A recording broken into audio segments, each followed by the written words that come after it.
My View of Heaven, Chapter 4, Part 1.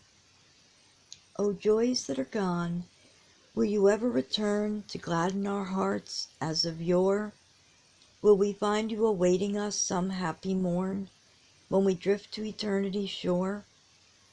Will dear eyes meet our own as in days that are past? Will we thrill at the touch of a hand? O joys that are gone, will we find you at last on the shores of that wonderful land? Soon after my brother's departure, my mother said, grasping my hand, "Come, I'm eager to have you in our own home." And we all passed out of the rear entrance, walked a few hundred yards across the soft turf, and entered a lovely home, somewhat similar to our own, yet still unlike it in many details. It also was built of marble, but darker than that of my brother's home. Every room spoke of modest refinement and cultivated taste, and the home air about it was at once delightfully perceptible. My father's study was on the second floor, and the first thing I noticed on entering was the luxuriant branches and flowers of an old-fashioned rose tree that covered the window by his desk. "Ah," I cried, "I can almost imagine myself in your old study at home when I look at that window." "Is it not a reminder?" he said, laughing happily. "I almost think sometimes it is the same dear old bush transplanted here." "And it is still your favorite flower?" I asked. He nodded his head and said, smiling, "I see you remember still the childhood days." And he patted my cheek as I gathered a rose and fastened it upon his breast. "It seems to me this ought to be your home, dear." "It is our father's home," said my sister wistfully. "No," my father quickly interposed. "Colonel Sprague is our legitimate guardian and instructor. It is a wise and admirable arrangement. He is in every way the most suitable instructor she could possibly have. Our father never errs." "Is not my brother's a lovely character?" I asked. "Lovely indeed, and he stands very near to the Master.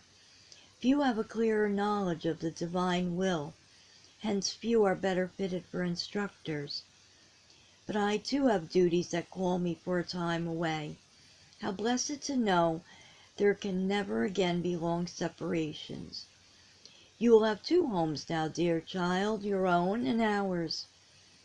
"Yes, yes," I said, "I shall be here, I suspect, almost as much as there." At this moment a swift messenger approached my father and spoke a few low words. "Yes, I shall go at once," he replied, and waving his hand in adieu, departed with the angelic guide. "Where do my father's duties mostly lie?" I asked my mother.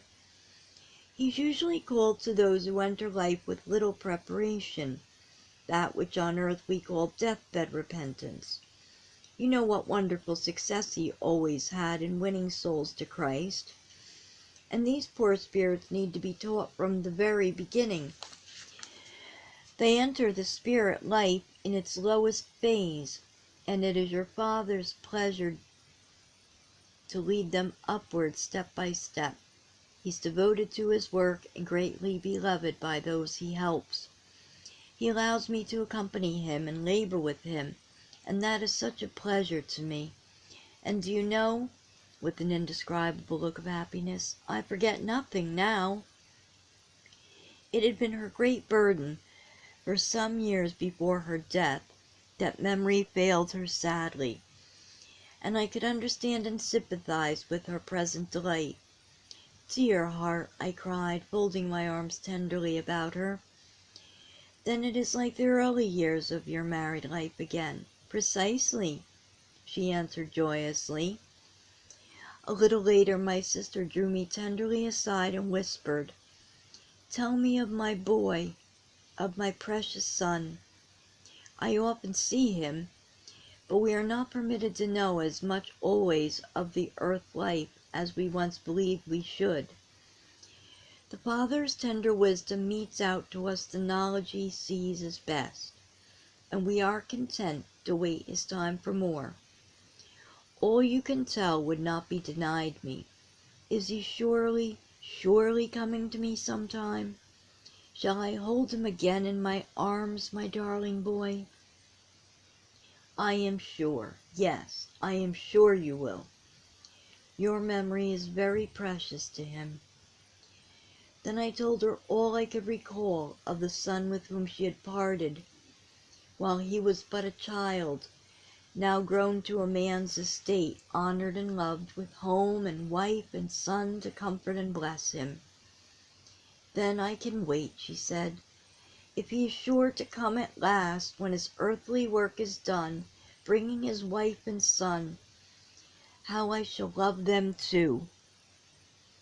At this moment I felt myself encircled by tender arms, and a hand was gently laid on my eyes. "Who is it?" someone whispered softly. "Oh, I know the voice, the touch. Dearest, dearest Nell!" I cried, and turning quickly threw my arms about the neck of my only brother. He gathered me a moment warmly to his heart, and then, in his old-time playful way, lifted me quite off my feet in his strong arms, saying, "She has not grown an inch, and is not, I believe, a day older than when we last parted, is she, Joe?" turning to our sister. "But I thought she would never come." "Trust her for that," he said. "But come now.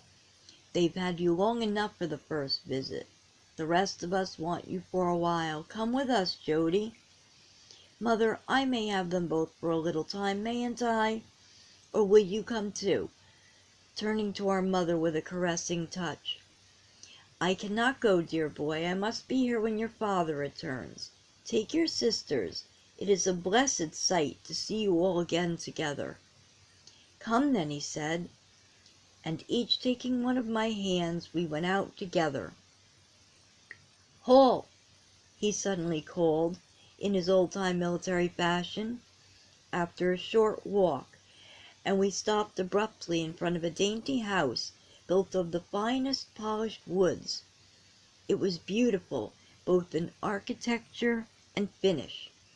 "How lovely!" I cried. And with a bow of charming humility, he said, "The home of your humble servant. Enter."